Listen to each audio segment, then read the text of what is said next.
Conventional deadlift के लिए मैंने वजन क्यों ऐड किया है? थोड़ा सा बार मुझे ऊपर चाहिए ताकि मैं जब लिफ्ट करूंगा तो आई कैन शो यू कि तुम्हारी पैर की प्लेसमेंट कैसे रहेगी और तुम्हारे हैंड प्लेसमेंट कैसे रहेगी। ठीक है, तो फर्स्ट थिंग इज दैट जब आप डेडलिफ्ट करोगे कन्वेंशनल तो आपके जो बार है वो आपके मिड फुट लेवल पे आएगा। ठीक है, आप बहुत ज़्यादा दूर या बहुत ज़्यादा बार के पास नहीं रहोगे। आपका जो बार है वो आपके कहाँ आएगा? मिड फुट के लेवल पे। तो रुक जा भाई, ठीक है, ये आएगा आपके मिड फुट लेवल पे।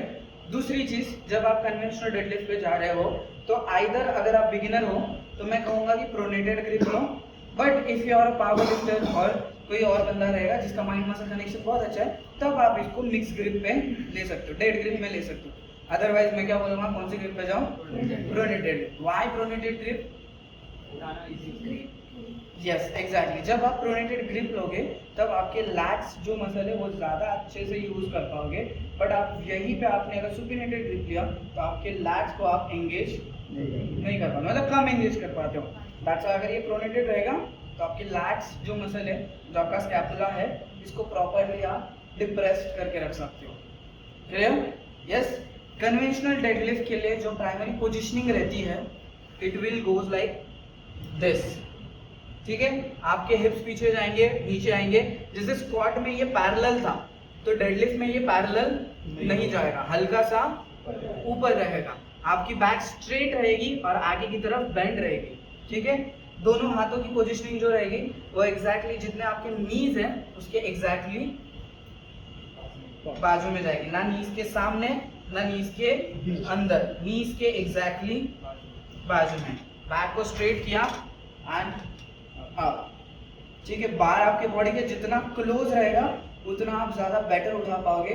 जितना बार दूर चला जाएगा, जो हम लोगों ने स्टेबिलिटी के टाइम पे पढ़ा था, वजन जितना दूर उतनी एक्सरसाइज की स्टेबिलिटी खराब, जितना वजन पास में उतनी एक्सरसाइज की स्टेबिलिटी अच्छी। क्लियर? नीचे जाओगे सेम, हिप्स को पीछे धकेला, नीचे गया, that's it.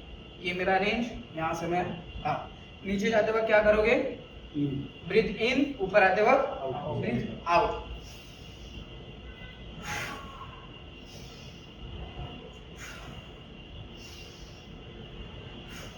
Clear? Yes. Mistakes क्या क्या होती है इसमें? नीचे से शुरू करेंगे।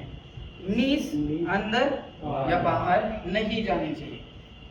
जिस डायरेक्शन में आपके टोज है उसी डायरेक्शन में आपके नीज मूव करेंगे। दूसरी मिस्टेक्स, हिप या लोअर बैक में लोअर बैक रोल नहीं होनी चाहिए। लैट्स मसल आपके जो स्कैपुला है वो डिप्रेस होना चाहिए, वो एलिवेटेड या प्रोट्रैक्टेड नहीं चाहिए। इट शुड लुक लाइक, जब आप डेडलिफ्ट करते हो तो आपका स्कैपुला ऐसा दिखना चाहिए, ना कि ऐसा। It should look like this. अगर ये है दैट मींस लैट्स एंगेज्ड है, अगर ये है तो लैट्स एंगेज नहीं है। क्लियर? लोअर बैक पे दिखेगा नहीं बट आपको स्कैपुला पे देखना पड़ेगा। ये अगर आगे जा रहा है, प्रोट्रैक्टेड में है, तो दैट मींस आपके लैट्स एंगेज नहीं है। क्लियर? नीज अंदर बाहर नहीं आनी चाहिए, बैक रोल नहीं होना चाहिए, अपर बैक भी रोल नहीं होना चाहिए एंड स्कैपुला आगे नहीं आएगा। क्लियर? यस। अगर ये सारी चीजें हो रही है तो पहली चीज तो डेडलिफ्ट नहीं करवाओगे। ठीक है, लाइट वेट के साथ उसको सिर्फ गुड मॉर्निंग करवाओगे। ठीक है, उसके बाद धीरे धीरे वेट्स ऐड ऑन करोगे समझाने के लिए। कॉम्प्लेक्स एक्सरसाइज है, समझने के लिए थोड़ा वक्त लगता है। ठीक है, तो प्राइमरी मसल कौन सा होगा इसमें? ना हैमस्ट्रिंग। तुम जब सुमो और सुमो नहीं, हैमस्ट्रिंग जब तुम स्टिफ लेग या रोमानियन करोगे तब हैमस्ट्रिंग आएगा। यस। लोअर बैक में कौन सा मसल है? स्पाइन के एग्जैक्ट बगल में इरेक्टर स्पाइन, याद है? वो सीधा एक मसल जाता है, that is erector spine and quadriceps will be your primary. कौन से रहेंगे? Erector spine and quadriceps. Secondary कौन रहेगा? Hamstring and glutes and lats will be your secondary. Antagonist कौन रहेगा? Chest, anterior core and calf, chest and anterior core will be your antagonist. Stabiliser कौन रहेगा? Calf and forearms. इसलिए deadlift को बोला जाता है किंग ऑफ एक्सरसाइज। क्यों? इफ यू कैन सी, सारी बॉडी काम कर रही है। quadriceps, lower back, hamstring, glutes, lats, core, chest, calf, majorly forearms, सारे मेजर मसल जो है तुम्हारे बॉडी के सारे तुम्हारे काम कर रहे हैं. दैट्स व्हाई इस एक्सरसाइज को बोला जाता है किंग ऑफ एक्सरसाइज, बिकॉज इसमें तुम्हारी मेजॉरिटी ऑफ द बॉडी के जो सारे मसल है वो काम करते हैं. क्लियर? Got it? इसमें तुम सुपिनेटेड ग्रिप क्यों नहीं लेते हो? एग्जैक्टली, बाइसेप्स का एक्टिवेशन मुझे नहीं चाहिए, क्योंकि देखो जब मैं डेडलिफ्ट लूंगा तो ऑफ कोर्स मैं लाइट वेट के साथ करूंगा. अगर मैं इंटरमीडिएट एडवांस लेवल हूं तो मैं किस वेट के साथ करूंगा? ये हेवी. ठीक है, और हेवी के साथ अगर ये कर रहा हूं और जब मैंने ग्रिप सुपिनेटेड लिया है तो मेरा कौन सा मसल एक्टिव हो जाएगा? बाइसेप. और ये बाइसेप इसको खींचने की कोशिश करेगा. And we know the rule of 3 to 5 rule याद है. 3 से 5 सेकंड के लिए अगर पोजीशन एक ही है तो क्या हो जाता है? टेयर होने के चांसेस बढ़ जाते हैं. तो बाइसेप पे अगर 3 से 5 सेकंड से ज्यादा का स्ट्रेस आ रहा है हेवी लोड वाला, तो बाइसेप टीयर होने के चांसेस ज्यादा है. दैट्स व्हाई हमेशा अगर तुम जब तक पावर लिफ्टर नहीं हो तब तक तुम हमेशा कौन से पोजीशनिंग के साथ डेडलिफ्ट करोगे? ग्रिप कौन सी रहेगी? प्रोनेटेड. मिक्स ग्रिप पे मत जाओ, बिकॉज मिक्स ग्रिप अगर आप बहुत एक रेपिटेशन हेवी लगा रहे हो या बहुत हेवी रेप लगा रहे हो तब आप मिक्स ग्रिप को यूज कर सकते हो. बट जब हेवी वेट नहीं लगा रहे हो या हेवी रेपिटेशन नहीं है तो हमेशा क्या करो?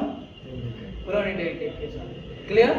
कौन सी प्रकार की मूवमेंट आ जाएगी? Bilateral, unilateral, isolateral? बायलैटरल. दोनों पैर साथ में काम कर रहे हैं. ऐसे डेडलिफ्ट कर रहे हो क्या? नहीं, दोनों पैर साथ में काम कर रहे हैं ना. So that's why it is a bilateral. Power compound isolation, power.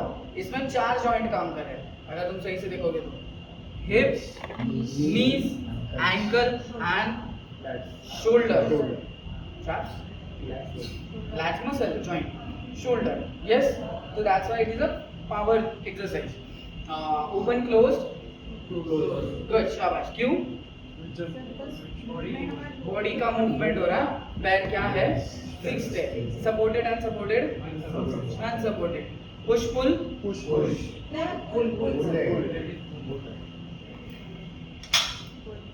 You are pulling the weight towards your body. अगर यही चीज ये रहता, this is push, but this is what? Pull. ठीक है, तो this is that's why deadlift is a pulling exercise. फिर क्या कहता है? Straight, circular, straight.